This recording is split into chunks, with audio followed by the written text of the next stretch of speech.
juga dengan kenapa punya keluarga di Cikarang. Jadi beberapa orang dibawa ke tiang gantungan dalam keadaan diikat begini, dia harus berjalan ke tiang gantungan yang sudah disiapkan, dia jalan sendiri gitu.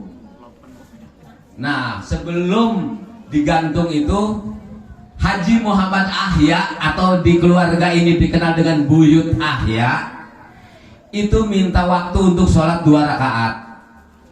Karena itu permintaan terakhir, pasti dikabulkan oleh pemerintah Belanda waktu itu. Silahkan. Nah, begitu sholat 2 rakaat di sujudnya yang terakhir itu tidak bangun lagi. Tidak bangun lagi. Kata si yang ngawasin itu Opas namanya ya. Dan waktu itu yang diturunkan itu Kenil namanya. Kenil itu pasukan tentara yang berada di Batavia. Semua turun ke Cilegon. Satu-satunya peristiwa terbesar bangsa Indonesia itu sampai pasukan Kenil di Batavia diturunkan ke Cilegon.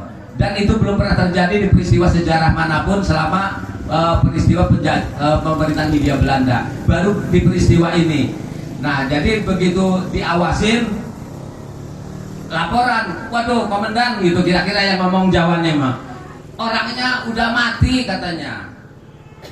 Nggak percaya si Belanda, si komandannya itu. Pokoknya seret aja, tetap harus digantung. Seret aja harus digantung, begitu. Karena komandannya udah mati katanya begitu. Karena tidak percaya, akhirnya terpaksalah diseret. Berarti kan begini, tadi saya menceritakan yang lain datang, kemudian tiang gantungan digantungkan. Berarti kalau Haji Muhammad Ahya ini kan tidak begitu. Berarti dibawa ke sana dalam keadaan nggak mungkin jalan sendiri karena dianggapnya sudah mati. Nah, ternyata ini dongeng.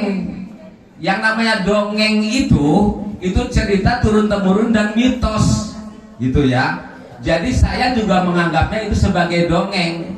Dongeng itu tidak bisa dipercaya oleh akal, tidak bisa. Dongeng jagoan mah iya aja mengkonon digantung wis mati dikit ya gitu. Ternyata tiba-tiba ada dongeng dari keluarga ini ya. Tadinya saya mau cerita yang itu, tapi saya lanjutkan dulu ceritanya. Dari keluarga ini ternyata turun-temurun bahwa Haji Muhammad Ahya itu ketika dimakamkan oleh Pak yang menguburkan itu jenazahnya tidak ada, tidak diketemukan. Cuman yang ngubur nggak mau ngomong-ngomong karena takut dituduh oleh si Belanda itu ngumpetakan mayit. Jadi dia dikuburin aja di situ di makam sama yang lainnya. Nah, dongeng lagi, yang namanya dongeng. Jadi saya ingin mencoba memisahkan peristiwa dongeng dengan fakta sejarah ya. Ini mau saya gabung karena ini penting sekali. Kenapa? Karena peristiwa dongeng dan peristiwa sejarah ini sebetulnya ada kaitannya, cuman kan tetap oleh sejarawan, oleh akademisi tidak masuk di akal. Maka saya ingin mencoba menceritakan ini agar masuk di pemikiran atau logika para akademisi. Jadi saya harus menggambarkan dulu seperti itu. Nah, karena sudah dianggap itu dongeng lagi, masih dongeng saya nih, belum lari ke peristiwa sejarah ya. Dongeng lagi katanya ternyata Haji Ahya itu selulup. Nah, itu di Bojonegoro. Ini dongeng ya, jadi harus dipisahkan, bukan sejarah.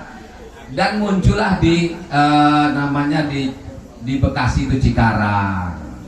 Ini dongeng.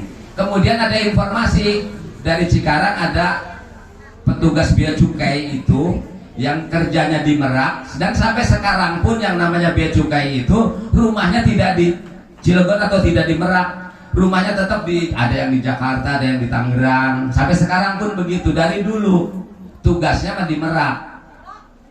Nah, begitu mau tugas itu kan Sabtu hari Senin berangkat ke Merak, nanti Jumat sore pulang ke Tambun begitu. Dan sampai sekarang juga petugas bea cukai seperti itu kebanyakan.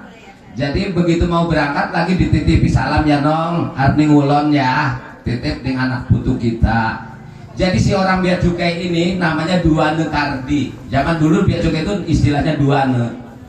Jadi Duane Kardi itu lama-lama ini orang tua ini serius berarti, karena tiap hari nyuruh saya berangkat gitu. Tiap saya mau berangkat dia pesan terus. Nah akhirnya disampaikanlah ke orang sini nyari dan tidak dianggap juga oleh orang sini. Ngapain dong? Ini nggak mungkin kan punya saudara di Tambun, dari sana juga mungkin nggak tahu, cuma ternyata dari satu mencari-cari. Nah kira-kira akhirnya dipertemukanlah waktu itu.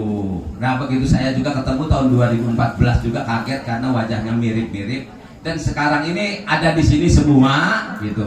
Tetapi saya karena dianggap sebagai penulis buku Geger Cilegon, saya juga harus